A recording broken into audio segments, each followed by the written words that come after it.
Et l'actualité sportive à présent, je vous en parlais en début de journal avec cette finale homme de Roland-Garros que Rafael Nadal a remporté pour la 13e fois. L'Espagnol a battu à plat de couture le Serbe Novak Djokovic, numéro 1 mondial, en 3-7, 6-0, 6-2, 7-5. Une rencontre qui a suivi bien évidemment pour nous Simon Harnik. Bonjour Simon, 20e Grand Chelem donc pour Rafael Nadal. Oui, Rafael Nadal qui s'installe un petit peu plus dans l'histoire du tennis avec ce 20e Grand Chelem, comme vous l'avez dit, qui rejoint Roger Federer à cette étape de 20 Grands Chelems. Les deux sont considérés les plus grands joueurs de tennis de tous les temps.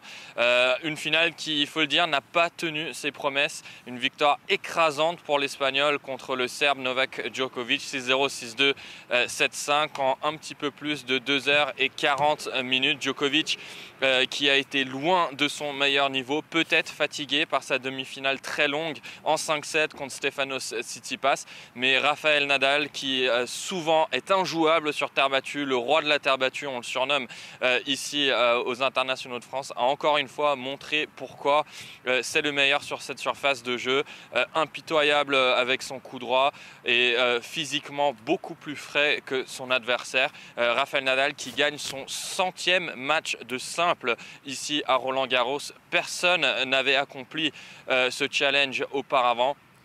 Un match qui s'est un petit peu disputé, un petit peu plus on peut le dire, dans le 3e set avec Novak Djokovic qui a d'abord débreaké puis breaké Rafael Nadal, qui a montré des signes de combativité, mais des signes de combativité qui ont manqué dans le premier et dans le 2e set, notamment une victoire ou une défaite plutôt très sec pour le Serbe qui reste avec 17 tournois du Grand Chelem à son nom, mais Rafael Nadal, un 13e sacre à Roland-Garros et bien évidemment le plus grand joueur de tous les temps sur terre battue. Simon Harding depuis Roland-Garros.